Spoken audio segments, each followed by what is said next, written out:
Mr. President, Yes. if in case the Quadcom... Hindi na ako presidente. Rudy Duterte. Mayor Rodrigo Duterte, if in case the Quadcom will invite you, bigyan kanila ng pamasahe, are you still willing to be there to attend the Quadcom? Hindi ka takot? May maganda bang member dyan sa Quadcom? Lucky mo yun. Mayor, alam mo ba na mayroong isang drug lord na tumaya sa Pilipinas, hindi mo napatay? Bumalik ngayon, tapos nag-file na naman ng certificate of candidacy, tatakbo naman ng mayor. Yan si Mabilog sa Iloilo. Nasa listahan mo yan na drug lord eh. Kaya sumibat sa Amerika. Tama. Ngayon nagbalik.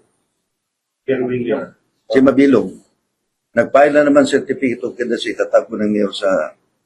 Pati si Kerwin Espinosa.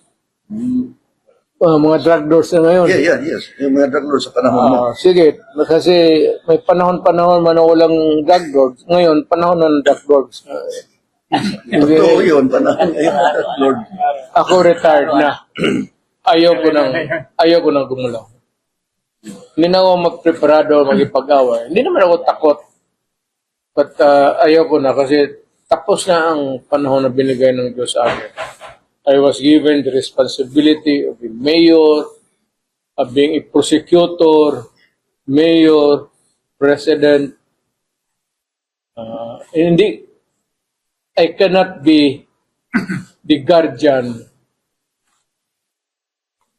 of my people for all time. Pero bakit meron pang gustong bumalik ka? Ayaw ko na. Ayaw ko na rin pumatay. Kasi Pati yung mga vlogger, daming mga vlogger ngayon, gusto, Duterte, may ibalik. wala na ang kamay ko. Nagtigas na oh. Ayaw niya, pero ang mga tao gusto siyang ibalik. Ayaw ko na. Mga tao Hindi ko na. gusto. Yung mga vlogger, Sabi nga ako na, I would again refer you to the Bible. There is always a time for everything. Time to be born. There is a time to be mayor, and a time to kill, and a time to be peaceful, and a time to be at peace with the world. Huwag na nila akong gawin, just don't fuck with me. Kasi kung kalkalin pa ako nila sa ginagawa ko na trabaho ko, at utang ina, talagang babarilin kita, pero sabihin mo na, hindi ko na trabaho eh. Huwag mo lang akong takot-takutin niya, paing kita.